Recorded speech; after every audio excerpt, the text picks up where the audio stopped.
नमस्कार. मी अरविंद विठ्ठल कुलकर्णी. अधोरेखितचा आजचा विषय आहे वारुणी नगरीतील झुळझुळ झरे आणि खडकावरील चिंतन. मित्रहो, या 30 मेला संध्याकाळी 5 वाजता लोकसभेच्या 7व्या टप्प्याचं मतदान संपणार आहे आणि प्रचाराच्या तोफा थंडावणार आहेत. त्या दिवशी पंतप्रधान नरेंद्र मोदी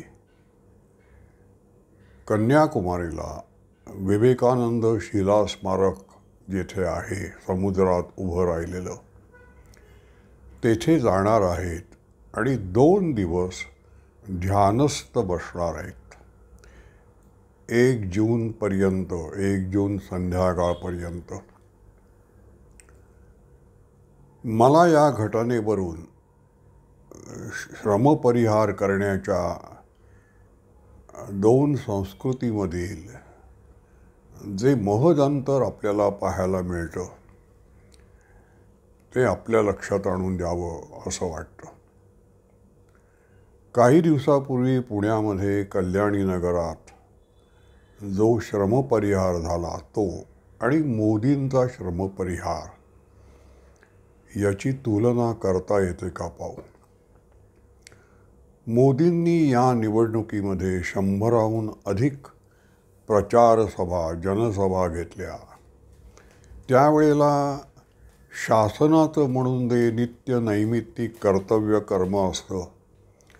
धारिका पाहणं, समजावून घेणं, अभ्यास करणं आणि त्यावर स्वाक्षरी करणं, सरकारी शासकीय सभा, बैठका, मंत्रिमंडळाच्या बैठका, हे सगळं काम करत करत त्यांनी लोकांशी संवाद साधण्यासाठी 100हून अधिक प्रचार सभा घेतल्या आणि पुढच्या 25 वर्षाचं जे संकल्पचित्र आहे विकसित भारत ते लोकांना समजावून सांगण्यासाठी त्यांनी जनता जनार्दनाची आपण जणू काही पूजा करतो आहोत त्याच्या चरणांवर आपल्या वाक्सुमनांची त्यांनी अभिषेक केला आणि पूजा केली आणि विश्वासात घेऊन मला कसा भारत घडवायचा आहे ते त्यांचं मनोगत त्यांनी व्यक्त केलं. आता त्यांना श्रमपरिहार करायचा आहे. त्यावेळेला कन्याकुमारीच्या समुद्रात विवेकानंद शिला स्मारक जेथे आहे, जेथे स्वामी विवेकानंद यांनी 2 दिवस ध्यान लावलं होतं आणि संपूर्ण भारताची प्रतिमा आपल्या डोळ्यासमोर एकवटून भारताचं महात्म्य काय आहे ते मी जगाला कसं सांगू यासाठी परमेश्वराची त्यांनी आराधना केली होती, आर्जव केली होती की तू मला शक्ती दे. सरस्वती देवीची आराधना केली होती त्यांनी. ब्रह्मा विष्णू महेशाची आराधना केली होती की मला तुम्ही शक्ती द्या, वाणीला माझ्या सामर्थ्य द्या आणि जगासमोर मला भारताचं महात्म्य सांगू द्या. भारत हा किती आध्यात्मिक दृष्ट्या आणि तत्त्वज्ञानाच्या दृष्टीनं, उदात्त विचाराच्या दृष्टीनं किती श्रेष्ठ आहे एवढं त्याचं योगदान आहे. आणि मग त्यांनी शिकागोतल्या धर्म परिषदेमध्ये सगळ्या लोकांना हिंदू धर्माचं महात्म्य समजावून सांगितलं. त्याच ठिकाणी नरेंद्र मोदी 2 दिवस ध्यान लावून बसणार आहेत. जनता जनार्दनाशी झालेला संवाद, त्यानंतर आता ते प्रत्यक्ष परमेश्वराशी, जनता जनार्दनानंतर प्रत्यक्ष जनार्दन त्याच्याशी संवाद साधणार आहेत. आपल्या हातून प्रचारसभेमध्ये कोणाला काही दुखावलं गेलं असेल, काही चुकीचा शब्द गेला असेल तर त्याविषयी ते पश्चात्ताप व्यक्त करणार आहेत. आणि पुढच्या 25 वर्षासाठी जो विकसित भारत घडवायचा आहे त्या दृष्टीनं वाटचाल कशी करावी, त्यात चुका कशा राहू नयेत आणि अल्पावधीमध्ये, कारण केवढा तरी मोठा अनुशेष भरून काढायचा आहे, त्यासाठी परमेश्वराची उपासना करणं, त्याला शरण जाणं, यासाठी ध्यान लावून बसणं, त्यात त्यांचा श्रमपरिहार होतो. त्यामुळे त्यांना झालेले कष्ट त्यांचे भरून निघतात. ईश्वराचं सान्निध्य, संत समागम जिथे विवेकानंद बसले आणि याच ठिकाणी पार्वतीनं शंकराला मिळवण्यासाठी, महादेवाची प्राप्ती करून घेण्यासाठी एका पायावर तप केलं होतं असं म्हणतात. त्याच ठिकाणी मोदी समाधी लावून बसणार आहेत.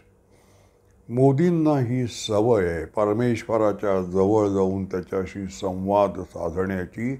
म्हणून ते जनता जनार्दनाशी त्याला पटेल अशा भाषेत संवाद साधू शकतात. 2014च्या लोकसभेच्या निवडणुकीच्या प्रचारानंतर ते महाराष्ट्रात प्रतापगडावर आले होते आणि तिथे त्यांनी शिवाजी महाराजांच्या पुतळ्यासमोर समाधी लावली होती. त्यावेळेला त्यांनी शिवाजी महाराजांसमोर आणि परमेश्वरासमोर आतंकवादाशी लढण्यासाठी तुम्ही ज्या शौर्यानं, धैर्यानं, निष्ठेनं अफजलखानाशी लढलात आणि त्याचा पराभव केलात आणि महाराष्ट्रावरचं, भारतावरचं संकट टाळलं, ती शक्ती मला द्या, अशी मागणी त्यांनी केली असेल. 2019च्या निवडणुकीनंतर त्यांनी केदारनाथाला जाऊन तिथे उपासना केली होती. तिथे त्यांनी समाधी लावली होती, ध्यान लावलं होतं आणि परमेश्वराशी संवाद साधला होता. आता पुण्यामध्ये एक मुलगा 12वीची परीक्षा देतो आणि मग त्याच्या बुद्धीला, शरीराला जागरण करून काय कष्ट झाले असतील तो श्रमपरिहार करण्यासाठी त्यांनी कल्याणी नगरी, त्याचं आता वारुणी नगरी असं नामांकन पुन्हा केलं पाहिजे, नामांतर त्याचं केलं पाहिजे.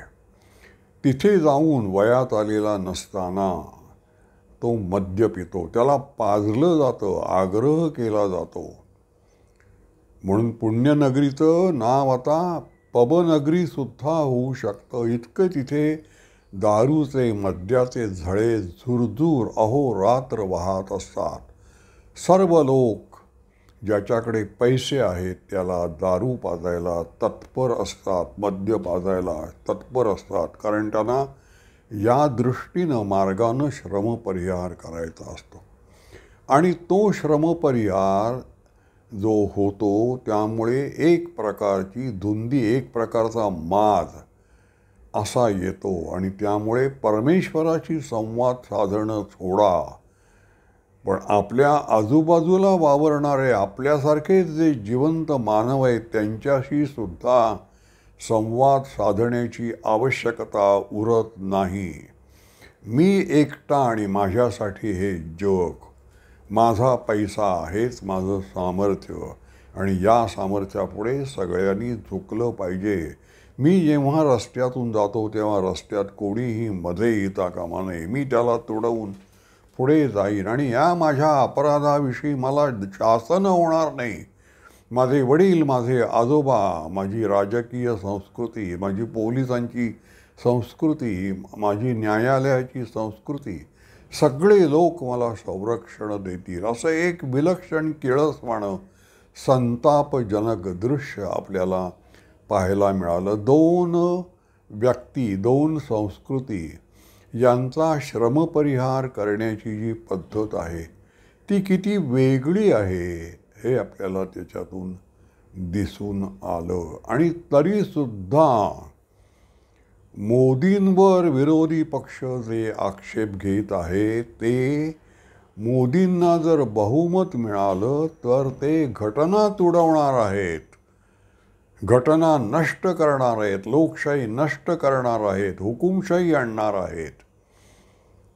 मोदी ज्या पद्धतीनं श्रमपरिहार आपला करतात त्याचा विचारसुद्धा कोणी करत नाही. ते शिवाजी महाराजांची करुणा वागतात, ते केदारनाथाची करुणा वागतात, ते कन्याकुमारीला जाऊन विवेकानंद जिथे बसले समाधी लावून तिथे समाधी लावून बसतात आणि परमेश्वराकडे अत्यंत नम्रतेनं पुढच्या विकसित भारताच्या यशप्राप्तीसाठी, ते साध्य मिळवण्यासाठी, ते साध्य गाठण्यासाठी ते याचना करतात, करुणा मागतात, मला सामर्थ्य दे अशी मागणी करतात. ते कुणालाही तुडवत नाहीत. ते ध्यान लावून स्वतःशी संवाद साधतात. त्यांना संवाद साधायचा आहे. जनता जनार्दनाशी संवाद साधताना त्यांनी एक दिवसाची विश्रांती घेतली नाही. त्यांनी जनता जनार्दनाशी, कारण गेल्या 70 वर्षात ज्या पद्धतीनं भारताची वाटचाल झाली त्यापेक्षा नवीन पायवाटा, नवीन राजमार्ग, नवीन समुद्र सेतू मी बांधून तिथून तुम्हाला नेणार आहे. नव्या सृष्टीचं दर्शन, अनुशासनबद्ध अशा नवीन उदात्त संस्कृतीचं दर्शन मी तुम्हाला घडवणार आहे. त्यासाठी मी तुमच्याशी संवाद साधतो आहे.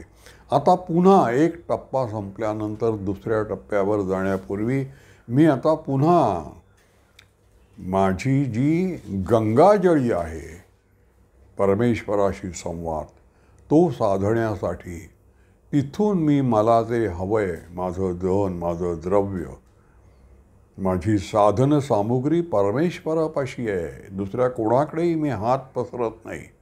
मी परमेश्वराच्या पायापाशी जाऊन बसतो आणि त्याला सांगतो, मला सामर्थ्य दे, मला जनता जनार्दनाचं कल्याण करायचं आहे. कल्याणी नगरीतला संवाद तुम्ही बघितला, तो तुडवून पुढे जातो.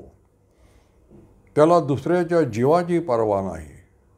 आणि इथे भारतातल्या 140 कोटी प्रत्येक जीवाची चिंता करत त्याला भौतिक सुविधा, प्राथमिक सुविधा ज्या गेल्या 70 वर्षात देण्यात आल्या नव्हत्या, त्या देण्यासाठी मोदी एक दिवसाची विश्रांती न घेता गेली 10 वर्ष काम करत आहेत. आणि ते काम झाल्यानंतर एक टप्पा, 2 टप्पे ओलांडल्यानंतर तिसऱ्या टप्प्यावर जाण्यापूर्वी ते पुन्हा ईश्वराशी संवाद साधत आहेत. समुद्रामध्ये जे शिलास्मारक एकनाथजी रानड्यांनी संघाच्या आदेशानुसार उभं केलेलं आहे, तिथे मोदी जाणार आहेत आणि ध्यान लावून बसणार आहेत.